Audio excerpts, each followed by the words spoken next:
ನಮಸ್ಕಾರ. ಬುಕ್ಕಿನಕೆರೆ ಡೈರಿಗೆ ಸ್ವಾಗತ. ನಾನು ಧರಣೀಶ್ ಬುಕ್ಕಿನಕೆರೆ.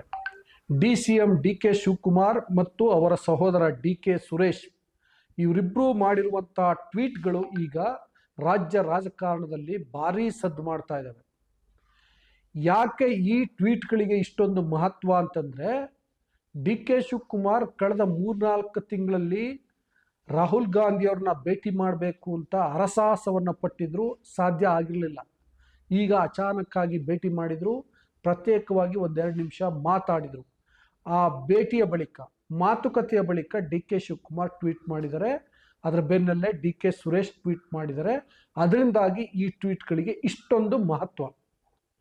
ಹಾಗಿದ್ರೆ ಡಿ.ಕೆ. ಶಿವಕುಮಾರ್ ಏನು ಟ್ವೀಟ್ ಮಾಡಿದರು, ಯಾವ ಕಾರಣಕ್ಕೋಸ್ಕರ ಟ್ವೀಟ್ ಮಾಡಿದರು, ಅದರ ನಿಗೂಢಾರ್ಥ ಏನು, ಏನನ್ನು ಅವರು ಬಯಸ್ತಾ ಇದ್ದಾರೆ, ಅದೇ ರೀತಿ ಡಿ.ಕೆ. ಸುರೇಶ್ ಪೂರಕ ಟ್ವೀಟ್ ಯಾವ ಕಾರಣಕ್ಕೋಸ್ಕರ ಮಾಡಿದ್ದು, ಇವೆಲ್ಲವನ್ನು ಹೇಳ್ತೀನಿ.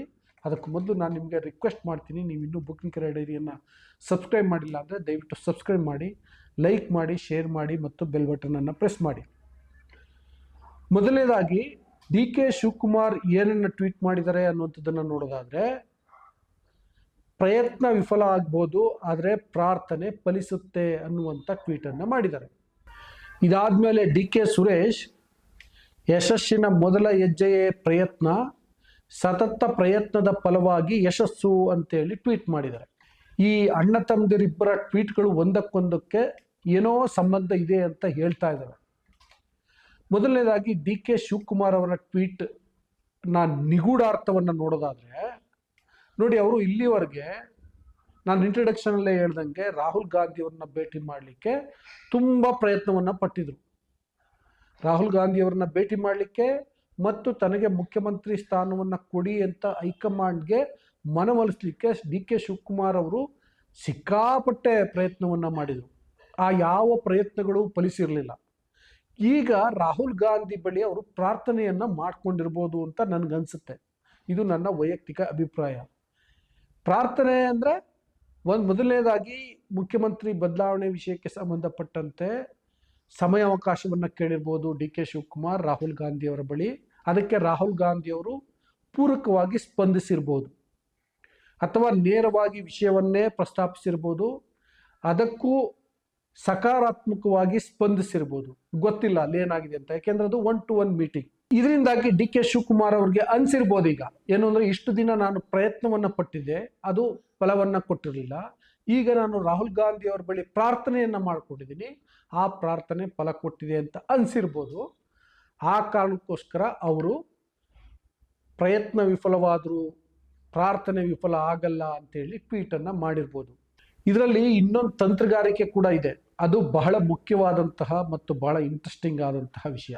ಏನಪ್ಪ ಅಂದರೆ ನೋಡಿ, ಸರ್ಕಾರ ಬಂದು ಹೊಸದಿಂದನೂ ಕೂಡ ಅಧಿಕಾರ ಹಂಚಿಕೆಯ ಒಪ್ಪಂದ ಆಗಿದೆ ಅನ್ನೋದನ್ನು ಬಿಂಬಿಸ್ಲಿಕ್ಕೆ ಬಹಳ ಪ್ರಯತ್ನವನ್ನು ಮಾಡಿದ್ದಾರೆ ಡಿ.ಕೆ. ಶಿವಕುಮಾರ್ ಮತ್ತು ಅವರ ಕಡೆಯವರು. ಒಂದು ಹಂತದಲ್ಲಿ ಸಕ್ಸಸ್ ಆಗಿದ್ದಾರೆ. ಈಗ ಅದನ್ನು ಮುಂದುವರಿಸಬೇಕು. ಅಧಿಕಾರ ಹಂಚಿಕೆಯ ಒಪ್ಪಂದ ಆಗಿದೆ, ಮತ್ತು ಅಧಿಕಾರ ಹಂಚಿಕೆಯ ಒಪ್ಪಂದ ಆಗಿದ್ರೂ ಕೂಡ ಸಿದ್ದರಾಮಯ್ಯ ಅವರು ಡಿ.ಕೆ. ಶಿವಕುಮಾರ್ ಅವರಿಗೆ ಮುಖ್ಯಮಂತ್ರಿ ಸ್ಥಾನವನ್ನು ಬಿಟ್ಕೊಡಲ್ಲ ಅನ್ನೋದನ್ನು ನಂಬಿಸ್ಬೇಕಿದೆ. ಹೈಕಮಾಂಡ್ ಇವರಿಗೆ ಭರವಸೆ ಕೊಟ್ಟಿದೆ ಅನ್ನೋದನ್ನು ಬಿಂಬಿಸ್ಬೇಕಿದೆ. ಇದರ ಕಾರಣಕ್ಕೋಸ್ಕರ ಬಹಳ ಮುಖ್ಯವಾಗಿ ಅಧಿಕಾರ ಹಂಚಿಕೆಯ ಒಪ್ಪಂದ ಆಗಿದೆ ಅಂತ ಏನು ಚರ್ಚೆ ಆಗ್ತಿದೆಯಲ್ಲ, ಆ ಚರ್ಚೆಯನ್ನು ಜೀವಂತವಾಗಿಡಬೇಕು ಅನ್ನುವ ಕಾರಣಕ್ಕೋಸ್ಕರ ಈ ರೀತಿಯ ಟ್ವೀಟನ್ನು ಮಾಡಿರಬಹುದು ಡಿ.ಕೆ. ಶಿವಕುಮಾರ್.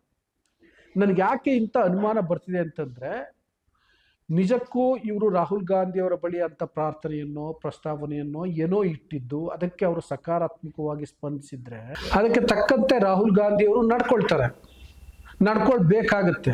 ಯಾಕೆಂದರೆ ಅವರೇ ಮುಖತಃ ನೇರವಾಗಿ ಮಾತು ಕೊಟ್ಟಿರುವಂತಹ ವಿಷಯ ಇದು. ಅದನ್ನು ಇವರು ಟ್ವೀಟ್ ಮಾಡಿ, ಮಾಧ್ಯಮಗಳಲ್ಲಿ ಬರೆಸಿ, ಸೋಷಿಯಲ್ ಮೀಡಿಯಾದಲ್ಲಿ ಹೈಪ್ ಮಾಡಿ ವಿಶೇಷವಾದಂತಹ ಕಸರತ್ತನ್ನು ನಡೆಸುವಂಥ ಅಗತ್ಯ ಇರಲ್ಲ. ಹೀಗೆ ಚರ್ಚೆಯನ್ನು ಜೀವಂತವಾಗಿಟ್ಟರೆ, ಪದೇ ಪದೇ ಇದು ಚರ್ಚೆ ಆಗ್ತಾ ಇದ್ದರೆ, ಆಬ್ವಿಯಸ್ಲಿ ಪಕ್ಷಕ್ಕೆ, ಹೈಕಮಾಂಡ್ಗೆ, ಸರ್ಕಾರಕ್ಕೆ ಮುಜುಗರ ಆಗುತ್ತೆ. ಇವತ್ತಲ್ಲ ನಾಳೆಗೆ ಕರೆದು ಕೇಳ್ತಾರೆ. ಆಗಲಾದರೂ ನಾನು ನನ್ನ ಮನವಿ ಏನು, ನನ್ನ ಪ್ರಾರ್ಥನೆ ಏನು ಅಂತ ತಿಳಿಸ್ಬಹುದು ಅನ್ನುವ ಕಾರಣಕ್ಕೋಸ್ಕರವೇ ಡಿ ಕೆ ಶಿವಕುಮಾರ್ ಇಂಥ ಟ್ವೀಟ್ ಮಾಡಿರ್ಬೋದು. ನನ್ನ ರಾಜಕೀಯ ವರದಿಗಾರಿಕೆಯ ಅನುಭವದ ಆಧಾರದಲ್ಲಿ ಹೇಳೋದಾದರೆ ಆ ಸಾಧ್ಯತೆ ಹೆಚ್ಚು. ಅಂದರೆ ಅವರಿಗೆ ಈಗಾಗಲೇ ಪ್ರಾರ್ಥನೆ ಮಾಡಿಕೊಂಡು ಅದಕ್ಕೆ ರಾಹುಲ್ ಗಾಂಧಿ ಸ್ಪಂದಿಸಿರುವುದಕ್ಕಿಂತ ಹೆಚ್ಚಾಗಿ ಪ್ರಾರ್ಥನೆ ಮಾಡಿಕೊಳ್ಳಿಕ್ಕೆ ಮುಂದಾಗಿ ಅದಕ್ಕೆ ಬೇಕಿರುವಂತಹ ವಾತಾವರಣವನ್ನು ಸೃಷ್ಟಿಸಲಿಕ್ಕೆ, ಒತ್ತಡ ಇರಲಿಕ್ಕೆ, ಇಂಥದ್ದೊಂದು ಚರ್ಚೆಯನ್ನು ಜೀವಂತವಾಗಿಡಬೇಕು ಅನ್ನುವ ಕಾರಣಕ್ಕೋಸ್ಕರವೇ ಈ ಟ್ವೀಟ್ ಮಾಡಿರುವಂಥ ಸಾಧ್ಯತೆ ಹೆಚ್ಚು. ನೋಡಿ, ಈಗ ಡಿ ಕೆ ಶಿವಕುಮಾರ್ ಈ ರೀತಿ ಟ್ವೀಟ್ ಮಾಡಿದ್ರ ಅದಕ್ಕೆ ಒಂದು ಸಪೋರ್ಟಿಂಗ್ ಎಲಿಮೆಂಟ್ ಆಗಿ ಇರಲಿ ಅನ್ನೋ ಕಾರಣಕ್ಕೋಸ್ಕರ, ಅಂದರೆ ಆ ಚರ್ಚೆಯನ್ನು ಇನ್ನೊಂದಂತ ಕೊಂಡೊಯ್ಯಬೇಕು ಅನ್ನೋ ಕಾರಣಕ್ಕೋಸ್ಕರ ಡಿ ಕೆ ಸುರೇಶ್ ಇನ್ನೊಂದು ಟ್ವೀಟನ್ನು ಮಾಡಿದರು. ಇದರ ಉದ್ದೇಶ ನಾನಾಗಲೇ ಹೇಳ್ದಂಗೆ ಬಹಳ ಸ್ಪಷ್ಟ, ಚರ್ಚೆಯನ್ನು ಜೀವಂತವಾಗಿ ಇಡೋದು. ನಿಜಕ್ಕೂ ಭರವಸೆ ಸಿಕ್ಕಿದ್ರೆ ಸುಮ್ಮನೆ ಇರ್ಬೋದಪ್ಪ, ಹೆಂಗೂ ಅವರು ನಾವು ಹೈಕಮಾಂಡೇ ನಮಗೆ ದೇವರು ಅಂತ ಹೇಳುವಂಥವ್ರು ಡಿ ಕೆ ಶಿವಕುಮಾರ್. ಸೊ ಆ ದೇವರು ಇವತ್ತಲ್ಲ ನಾಳೆ ಹೊರಗೆ ಕೊಡ್ತಾನೆ. ಈಗ ಅವರಿಗೆ ದೇವ್ರ ಮೇಲೆ ನಂಬಿಕೆ ಇಲ್ಲದೆ ಇರೋ ಕಾರಣಕ್ಕೋಸ್ಕರ ದೇವರಿಗೂ ಆಮಿಷ ಒಡ್ಡುವ ಅಥವಾ ಬೆದರಿಕೆ ಒಡ್ಡುವಂಥ ಪ್ರಯತ್ನ ಆಗ್ತಿರ್ಬೋದು ಈ ಟ್ವೀಟ್ಗಳ ಹಿಂದಿನ ಉದ್ದೇಶ ಅಂತ ಅನ್ನಿಸ್ತಿದೆ. ಇದು ನನ್ನ ಖಚಿತ ಅಭಿಪ್ರಾಯ. ನಿಮ್ಮ ಅಭಿಪ್ರಾಯ ಏನು ಅನ್ನೋದನ್ನ ಕಾಮೆಂಟ್ ಬಾಕ್ಸಲ್ಲಿ ತಿಳಿಸಿ. ಜೊತೆಗೆ ಬೋಕನ್ಕೆರೆ ಡೈರಿಯನ್ನು ಸಬ್ಸ್ಕ್ರೈಬ್ ಮಾಡಿ, ಲೈಕ್ ಮಾಡಿ, ಶೇರ್ ಮಾಡಿ ಮತ್ತು ಬೆಲ್ ಬಟನನ್ನು ಪ್ರೆಸ್ ಮಾಡಿ. Thank you.